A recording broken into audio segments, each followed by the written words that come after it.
Hello, I'm Benjamin Miss, and today we're going to be talking about movement and the frontal lobe.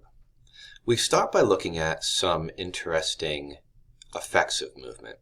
So here is a brief video that was taken of astronauts falling down on the moon. Now you may recall these people are, in addition to being highly, trained, educated, extremely athletic. So why are they falling down? It's not because they're carrying these large packs. Their weight is so much less. They could carry hundreds of pounds in what we would consider to be weight, and up there it would be very little. So what's causing this? Well, part of it is certainly due to the coordination issues, but part of it has to do with the zero gravity and our body perception. Right, so how does gravity affect us? Well, a couple other questions we're going to consider in this discussion is, why don't we get tired? Why doesn't our heart get tired from beating, but we get tired when we lift weights? And what do movement disorders tell us about the brain? Well, let's look at our body perception, right? Why do astronauts fall down? And the next question we ask is, well, what other issues do they have? Sometimes these people who have trained over and over and over, think about like video game players, right? Very precise. Astronauts will sometimes have difficulty judging speed and distance in space, which they wouldn't have on Earth. And so we ask, in space, which way is up? Here's a quote from former shuttle astronaut Robert Parker. One of the questions they asked us during our first flight was, close your eyes. Now, how do you determine up? With his eyes closed, he couldn't tell. Up and down had vanished. Weight is somehow giving our body cues about up and down. Ehere's another one. The first night in space, when I drifted off to sleep, recalled one Apollo astronaut. Apollo was one of the earlier, before the space shuttle. I suddenly realized that I had lost track of my arms and legs. For all my mind could tell, my limbs were not there. However, with a conscious command for an arm or a leg to move, it instantly reappeared, only to disappear again when I relaxed. Well, what is this? It turns out that zero and low gravity environments can cause space sickness. This is due to the vestibular system. The inner ear, we recall what we talked about with senses. We've got the semicircular canal and the otolith organs. Well, these clearly require gravity to work. For instance, the fluids are putting pressure on cilia. Well, that pressure is coming from gravity. So if all of a sudden you have no gravity, what's going to happen? There's a training part of the astronaut program where they take them up in airplanes and do these parabolic arcs, which create the illusion of weightlessness, because for a brief period of time, you and the plane are both kind of falling at the same speed, which allows you to kind of rise from the ground. Well, in this experience of weightlessness, people will become very disoriented and will often get sick. We're looking at our proprioceptive system and how it works. Well, weight, as caused by gravity, is part of this. This is interesting because it means that as we study psychology and perception, what's happening is we're thinking about when humans do start traveling in space more, how are we going to deal with these very special issues? So what we're looking at here, we saw when we talked about senses. And this is these things embedded in our muscles and joints that tell us about, well, even in our skin, that tell us about up and down. They tell us about where our body is in space, right? How do the idea of the astronaut not being able to sense their limbs. When you think about your limbs, you can very clearly kind of embody each of those, right? Okay, where's my arm? What angle is it bent out without looking? Same thing for your feet, your toes.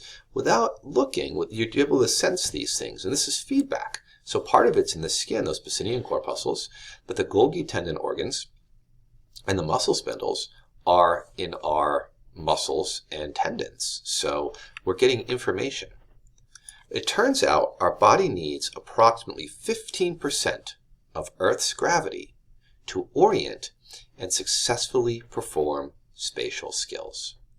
So what's the weight like on the moon? It's about 15% of Earth's gravity. So we end up being right at that barrier of what we're capable of needing in order to do our orientation and spatial skills. So consider these letters here, right? Each of these letters require orientation to know what they are. B, P, D, and Q require us to basically be using our sense of ourselves in space. And they've done this experiment by putting people in those kind of machines that give you different kind of G's, right? Different percentages of gravity in order to see how you deal with that. When they basically reduce the gravity to about 15% of Earth's gravity or even less, people have a lot of difficulty identifying, is it a B or a P? Is it a D or a Q? Because they're flipped and our orientation is flipping. P or D, B or Q. And look at Z and N, tilt them on their sides. So we require this. Let's remember and take a look at our questions from some past things. So, which of these terms has to do with pitch? Is it amplitude, frequency, or loudness? Right? Pitch is like the note when you're listening to music. And this has to do with frequency. Higher frequencies don't travel as far because they have to, make more of the up and down movements. When you age, what do you lose first? Low, mid, low, loud, mid, low, or high? And the answer is the high frequencies are the first to go. You recall they're at the very entry of the cochlea. And so there's a lot of high frequencies kind of packed into a small space, and loud noises and age tend to cause damage in that area first. The higher frequencies are processed where? In the auditory cortex, dorsal, ventral, anterior, or posterior. And the answer here is posterior, right? We have a tonotopic map both in the cochlea and in the auditory cortex, which means sounds that are close to each other in pitch are near each other. And from our topic today, what percent of Earth's gravity does the body need to orient to up and down? And the answer is about 15%. Well, we're talking about movement, which, remember, there's a lot of processes happening here. So we're going to get to perception, but we're also going to go through what is the process and what are the sensors, what are our mechanoreceptors that are going to be involved here. Well, we start by looking at the types of muscles that we have, right? We've got smooth, skeletal, and cardiac. Well, smooth muscles are basically involuntary. We don't really control these, and these are involved in things like digestion. They cause your stomach to contract, right? The movements of your internal organs as they function. Skeletal muscles are the ones we do have control over. This is our movement. I move my arm, I bend my fingers. These are skeletal muscles that I have conscious control over. They're also called striated, and we'll see why that is. But striated, if you recall from our discussions previously, the occipital lobe is sometimes called the striate cortex because it appears striped under magnification. Cardiac muscles seem to have a characteristic of both. So let's look at how these things function, or what they look like. Here's our smooth, cardiac, and skeletal muscles. You'll notice that the skeletal muscles are regular, right? And you can kind of see that very clear striping. Our smooth are functioning, again, without our conscious control and kind of working based on what the needs are. Cardiac appear to be somewhat a combination. Remember, smooth muscles don't get tired, but cardiac can. But skeletal can. Cardiac don't. So it has the characteristics of both, and you'll notice because the muscles all kind of are connected, it's functioning as one thing. Because you want your heart beating as basically one thing. You don't want, different parts going at different times. And we know that, in terms of how our how precise we can be is going to be how innervated we are. Our heart does not have to be precise. In fact, you don't want it to be precise. You want it to basically be beating, consistently. Precision is going to involve things like eye movement, right? Where we have extremely precise eye movements. You can move, if you look at this slide, you can move your eye from the C to the A, right? With very strong precision, or to the different parts of each letter.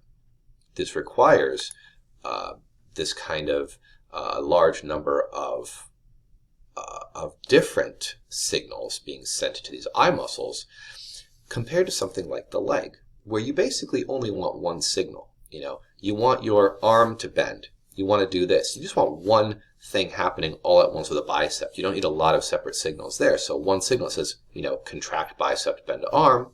Cool. For your eye, you have a lot of different muscles used in these precise movements.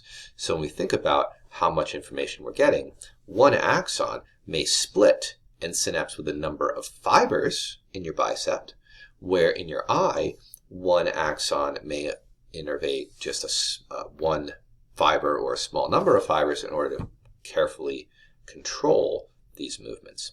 Now, the connection between the axon and the muscle is called a neuromuscular junction. It's a synapse, which means you're going to be using a neurotransmitter to cross that and cause movement.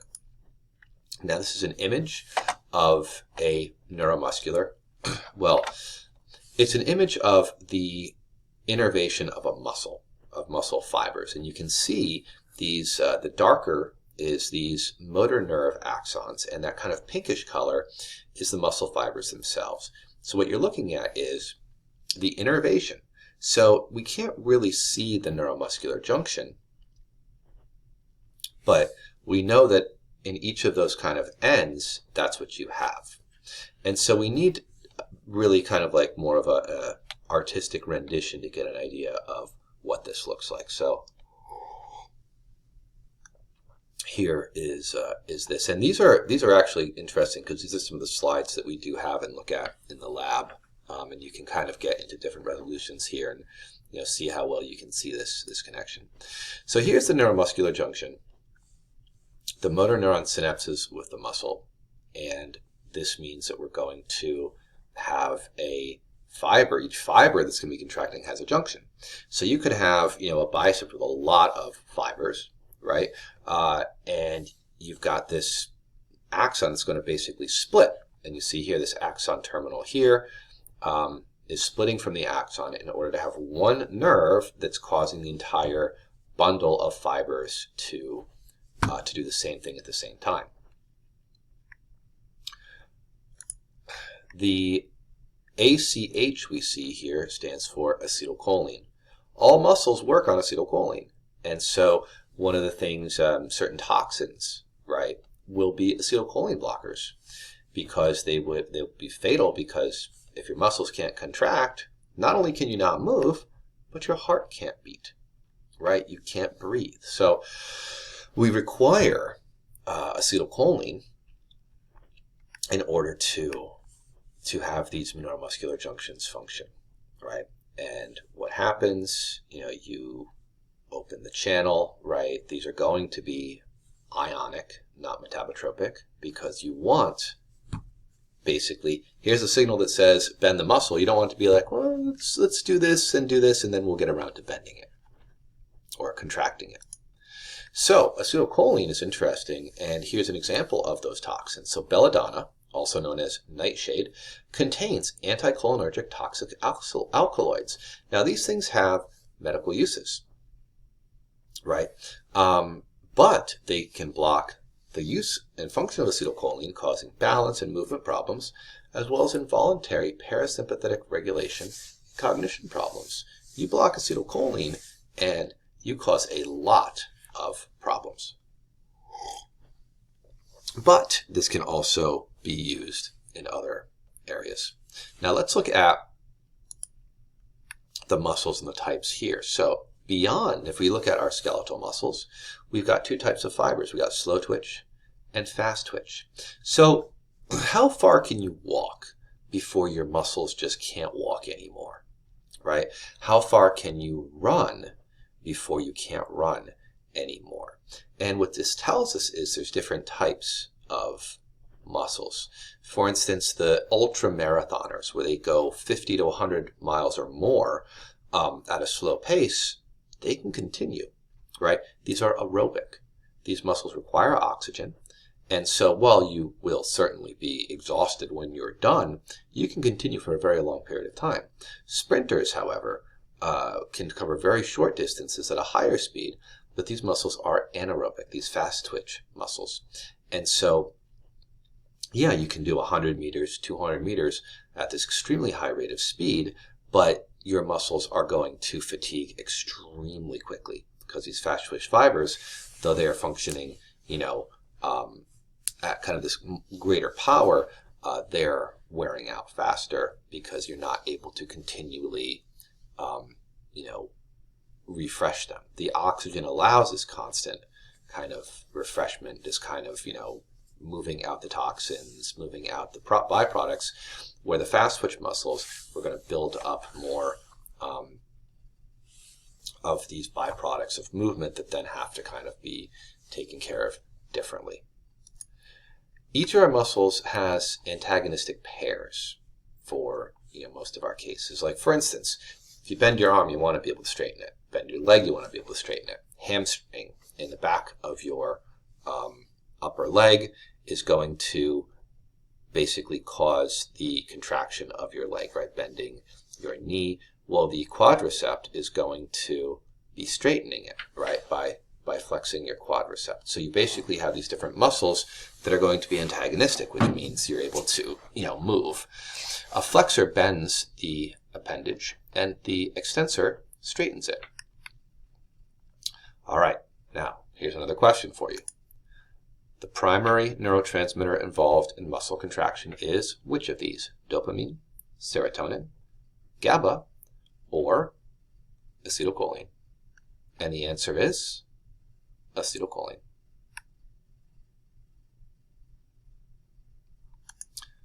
Where do you expect a neuron to form the most neuromuscular junctions? Eye muscles, pupil contraction muscles, larynx muscles, or leg muscles?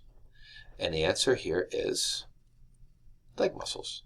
Larger muscles, single neuron forming more junctions. Smaller muscles like pupil contraction, larynx, eye muscles, you expect each neuron to form a few. So now let's go back and look at that image we saw earlier, which had these proprioceptors, right? So we look at our proprioceptors and we say, okay, now let's look at each of these things. You've got, these different things that are embedded in our, muscles and skin that are going to involve movement. So here is our muscle spindles, right? These are stretch receptors in the muscles. They detect changes in length of muscle. So you stretch, right? You stretch. Now my bicep is stretching out. They activate the stretch reflex to resist muscle stretch, right? You only want to stretch so far, right? And so that's what you end up with here. You don't want to continue to stretch indefinitely. You need feedback that says, hey, we're stretching, right? Now we have our Golgi tendon organs. These are between muscles and tendons, and they're sensitive to change in muscle tension. Again, there's a lot of feedback here. So you've seen like very high-level athletes will tear muscles, right, or rip tendons. This takes a massive amount of effort because, it's not good.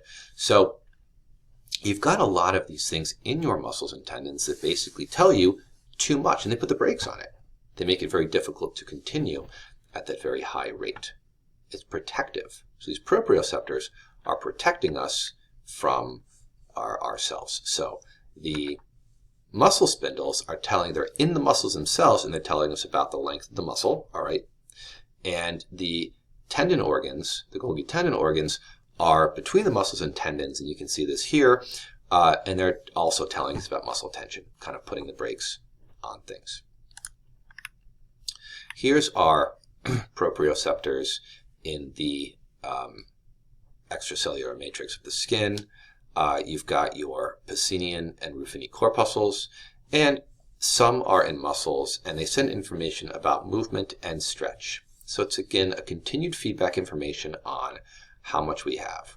So these are the properties of this extracellular matrix: sensitive to stretch, pressure, vibration, and shear. It's giving us information about our movement.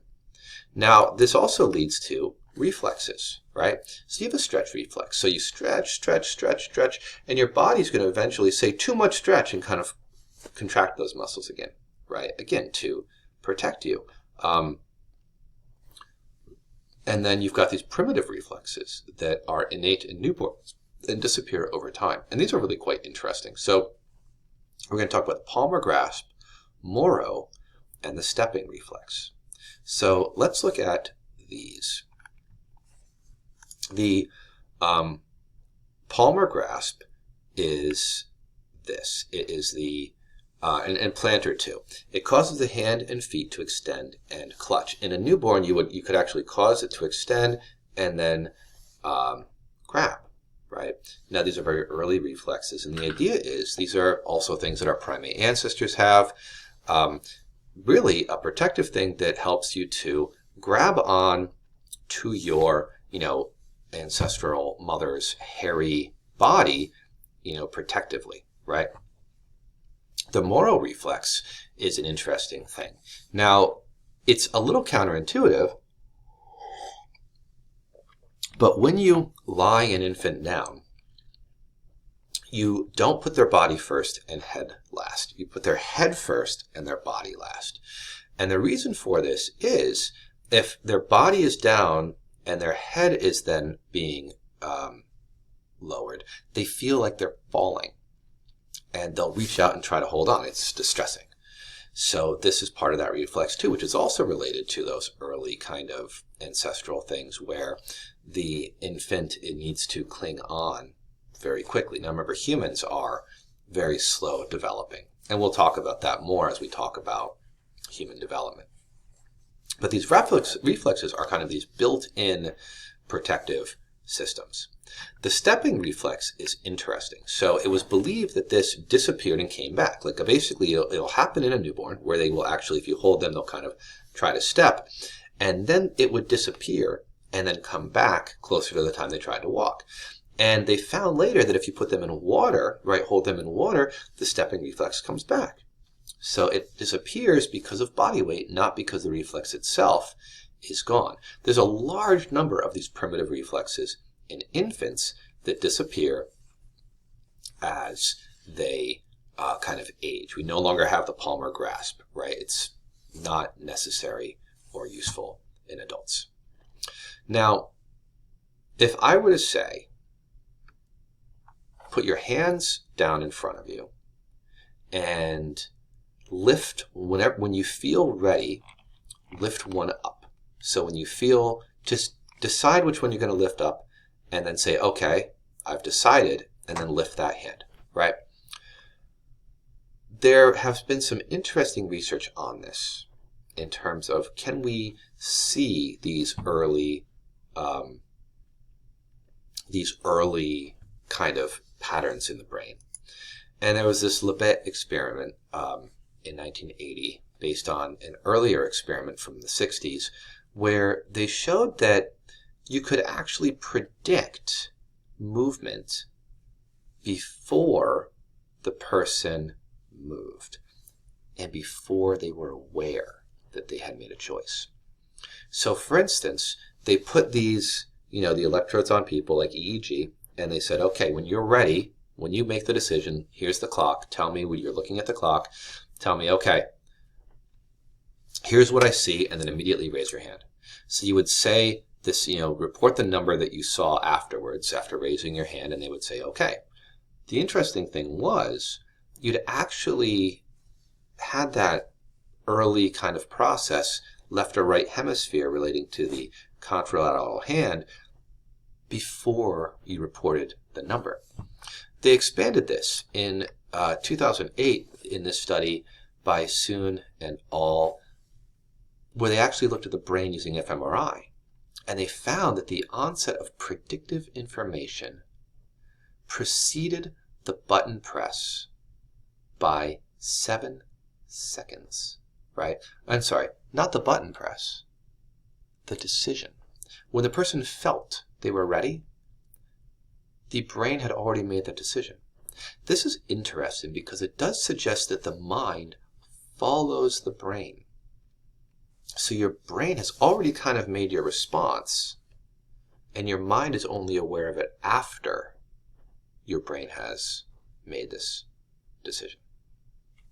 What that means in terms of things like free will, well, you can think about that yourself. Now let's look at how our brain deals with movements. So we're going to talk about 3 types of things, and there's a little bit of overlap in definition. So if it's a little, you need to kind of like look at it, that's fine. Look at the definitions and understand that there is some kind of categorization here. We're going to start by talking about ballistic movements. These are spontaneous movements, and once they've begun, they must finish. They can't be altered. Things like reaching and striking. Once you've started reaching out for something, you're going to finish that movement, right? So basically, it's a lot of this kind of big kind of movements that are planned that are going to happen quite quickly. Central pattern generators are neural circuits, groups of neurons that produce rhythmic motor patterns like walking, breathing, and flying. Now think about what this means. We are going to, over time, continue these movements. A bird doesn't need to think about flapping, flapping, flapping. You don't think about walking step, step, step, which means you've got these built-in automatic processes that are part of this, right? So central pattern generators means we're going to walk and we're going to just kind of keep walking. They can function without input from the cortex, which means your spine is kind of making these decisions, right? Your spine, remember, you got a billion neurons in your spine, spinal cord, which means you've got a lot of processing happening there. So you're getting a lot of information. It's basically, let's keep going. Let's just kind of keep going through this process. And you've got motor programs. So this is actually something in the brain that's an abstract representation of complex movements such as our ballistic movements. It's adaptable. It's able to do it in various ways and in various conditions. You know how to catch a ball, right? The more practice you have, the better you are at it, right? So an athlete that does this a lot, their body is kind of like they're very quickly adapting to, okay, here's this movement, let's get this, whatever. Somebody throws a ball, you reach out and grab it, which means it's catching the ball is the process, but you're able to do it under different ways under various conditions. Baseball is a different size than a softball. Basketball. How many hands are we using? What's the position? Cortical activation precedes the movement, and reaction time slows with movement complexity. So the harder it is, the slower your reaction time. Somebody throws you one ball, it could be automatic. Someone throws you 2 balls at the same time, you could freeze because there's quite a much more complex calculation happening that can cause, conflict. Now let's look at where in the brain we're dealing with movement, right? So we talk about the frontal lobe, but it's more than that. So we're going to talk about the cerebral cortex, mostly the frontal lobe, the basal ganglia, and the cerebellum. So here is our cerebral cortex. Now what you're seeing here is the primary motor cortex, the premotor cortex, supplementary motor cortex, and prefrontal cortex, all involved in these movements. And we're going to look at each of these things and how they function. So the first thing is, we'll kind of look at each of these areas. And you also see this somatosensory cortex here, because these things are involved in assisting, right? Kind of assisting these processes. So here is our primary motor cortex, and if you recall from the sensory cortex, we're doing the same kinds of things, only there's some slight differences. So this was estimated to have developed in mammals 100 million years ago to deal with complex arboreal environment. Basically, your ancestors in the trees, you didn't want to fall out, right? And this is not just primates, but also, you've seen squirrels and other creatures, doing these things. So what we notice is, hands take a great deal of area, thumbs, fingers. That's a lot of this cortex. Wrists, from wrists through your thumb. That's a huge part of this cortex. Your chewing and swallowing, also a big part, because in the same thing we talked about with our sensory, your breathing, drinking, chewing, swallowing, all through the same area. Talking, which requires a great deal of coordination. So our primary motor cortex, here's this image we saw, like the homunculus, is kind of like an old view. The modern view is more like this kind of thing, where you have, these much more, kind of, where it actually is. And this brain here we see it's an fMRI brain that's been like kind of stretched out, right? So you've got the peaks and the valleys are more of a flat thing. So it's a bigger brain, it's an odd shape, but allows us to kind of get an idea of where these things are. So we see they're still very much around the central sulcus, but we also see that they're more spread out in the traditional view of the, homunculus, from like Wilder, Penfield, and those old kind of ideas. The homunculus is still a good idea. I don't dislike, I think it's still a good starting point, but it certainly means we're spreading these things out to more areas. Now the premotor cortex is going to be, and now remember that primary motor cortex is right along the central sulcus, right near the semiotic cortex. The premotor cortex is about preparation of movement. The primary motor cortex is about the actual movements themselves, sending those signals. Here in our premotor cortex, we've got sensory information coming in, we've got integrating spatial information, so all these things are coming together. Our supplementary motor cortex, this little area here, is motor planning and sequencing, coordinating left and right. And then you may directly control movement through spinal commands. Our prefrontal cortex, in this area here, we're planning, responding to environmental stimuli, and calculating outcomes. So to think about it, the more complex a task is, the more you're slowed down because of what you actually have to do. An athlete is extremely active in, how much of it is reaction and how much of it is planning, right? So, if you can just barely get to the ball in time, you're reacting, right? You're just trying to get there. But if you're able to get there and plan where you want to put the ball next, that's, going to involve a lot of these advanced calculations. So that's our cerebral cortex involvement. Now we're going to be looking at our basal ganglia. These are what refers to a base group of neurons. So you'll notice they're very low down in the brain, wrapped around our thalamus, right? So we've got these that are wrapped around the thalamus, and they're involved in the dopamine signal pathway, learning, reward, movement. So how we define these things is, what the basal ganglia is based on, what we're talking about, what it does.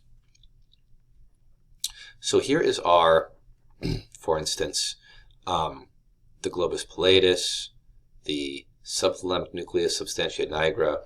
Let's look at each of these things and how they work. So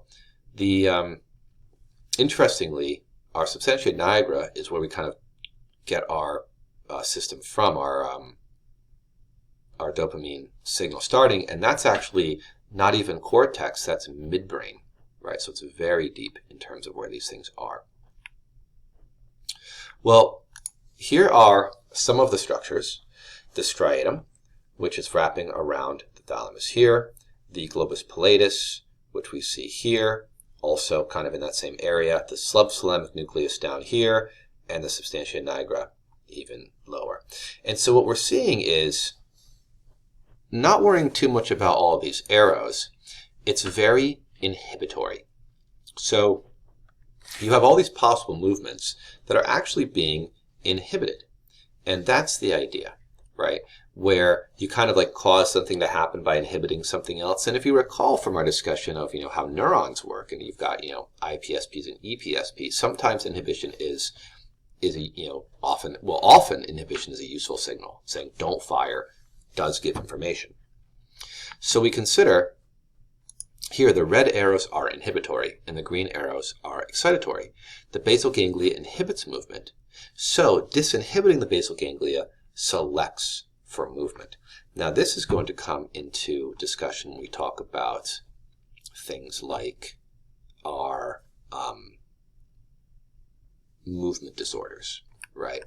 Inhibition and disinhibition are part of this process. Structures in both the limbic system and the midbrain as noted, right? So it's kind of this hodgepodge of separate nuclei that are functioning together. And because they're spread out, it's a little bit more complicated than like this is the thalamus, this is the hypothalamus. It's a functional circuit, which means it does something altogether. It's involved in addiction, which makes sense because you have your dopamine system. And we know that dopamine is heavily involved in addiction and addictive drugs. And then we have the interesting likely overactivity in schizophrenia. A lot of issues with discussing schizophrenia because we know that there's a number of moving parts when it comes to that disorder, right? But schizophrenia is a psychosis, which means somebody's reality is vastly different than the reality of the people around them, right? They're experiencing things that are not part of the general experience, possible hallucinations, delusions. And often this is believed to be associated with dopamine, but there are other neurotransmitters involved and other theories involved. The next area is the cerebellum. And the cerebellum is an interesting structure because remember, 70 billion of your body's approximately 100 billion neurons are centered in the cerebellum, which means there's a lot going on here. It's associated with movement and also many tasks such as memory and even coordination to body movement, vision, balance, motor learning, and then things like attention and language in addition to memory. So we look at what is actually happening. So we're looking at the structure of the cerebellum, little brain, right? Little cerebrum. You've got these layers that are molecular, Purkinje, and granular. And so if we look just at this top image here, here's our Purkinje cell bodies, right? These pieces here. The granular are these small cells densely packed here. And the molecular are the dendrites of the Purkinje cells and the parallel fibers, right, running through them. So Purkinje cells are kind of like two-dimensional. They're very flat, right, widely branching and very flat and stacked on top of each other, and heavily involved in movement. Also generally inhibited in terms of movement, in terms of the way these things are functioning. So here are the layers of the cerebellum, and we kind of see this here, right? Here would be our molecular, Purkinje, and then granular. A disorder of the cerebellum is called ataxia. Ataxia is a movement disorder with a loss of motor control, often blurry vision, difficulty focusing, difficulty swallowing, mood issues too, right, which tells us the cerebellum is doing a lot more. Causes can be genetic, toxic brain injury, stroke, or infection. Anything that damages the cerebellum can have these issues. Now, when we get to our movement disorders, we're getting more into what can actually, what are these things? We'll talk about Parkinson's disease, Huntington's disease, and also general neurodegeneration in regards to Alzheimer's. So what's happening with these things? They both affect the basal ganglia. Both Parkinson's and Huntington's are going to be issues with the basal ganglia. Parkinson's is suppressed motor activity. Huntington's is excess motor activity. So with Parkinson's, you have less function, right, But with Huntington's, you're actually disinhibiting the function of the basal ganglia, leading to increased movements. Now, what's also part of the process here is Parkinson's prevalence increases with age. It's degenerative, but the older you are, the more likely you are to have difficulty. And this is difficulty with initiation. We often think about Parkinson's as like the tremor, the Parkinson's tremor. But the biggest symptom of Parkinson's is really the difficulty initiating, which means the person kind of appears frozen. It's hard for them to get going. Now, there's a difference between responding versus, moving, initiating, which means if you were to toss something, they would have an easier time reaching out and picking something up, comparably. So you've got what also is there. The substantia nigra is losing dopaminergic cells, which means these signals to disinhibit and move are going to be lacking. And ergic means works with, so these are basically just dopamine cells. And you've got this presence of the Lewy bodies, or Lewy neurites. So a Lewy body is a clump of proteins in nerve cells, and neurites are abnormal parts of neurons. So what happens with Parkinson's is abnormal proteins, which is something that we see in other neurodegenerative diseases. So here's Huntington's. It's a mutation. It's a recessive, which means you only need one copy of this gene to cause the problems. And it is, a misfolded protein built up in the neurons. More proteins. It causes disinhibition, contracting with Parkinson's, but because of this, issue is you have behavioral problems, psychosis, addiction type behaviors because of this disinhibition, right? You also have a really interesting double dissociation, which means a difference that's kind of like contrary with Huntington's and Parkinson's. There is some evidence that you have overregulation and overapplication of rules in language because you've got this increased where you say things like walked or digged, right? Which are the regular. Notably, these behaviors are present in pre-symptomatic patients. So you can actually predict some of these issues with a Huntington's patient before the onset of Huntington's, right? You can kind of see the early warning signs as over-regulation, more likely to say walked than walked, or digged than dug in response to certain stimuli. Or with Parkinson's, you actually see difficulty with these kind of productions. When we also look at Alzheimer's, Alzheimer's also involves abnormal proteins. It's not quite the same thing in terms, when we talk about a movement disorder particularly, but we're also talking about neurodegeneration and abnormal protein buildup in the brain. Now, it is believed that there are certain things that can help with this. There are certain treatments that are promising for some, but not others. But the issue is that neurons are not able to successfully degrade and get rid of these proteins, especially once they build up past a certain point. Young brains are, our brains are building up toxins and damaged things over time. And over time, we become less and less able to, get rid of them. Knowing where your body parts are without looking at them is called what? Neuromuscular junction, synesthesia, proprioception, or interoception. And this is called proprioception. Parkinson, Huntington's, and Alzheimer's all involved which of these? Demyelination, neural hypertrophy, hippocampal enhancement, or abnormal protein buildup? And the answer is the last one, abnormal protein buildup. This concludes our discussion of movement. Thank you very much.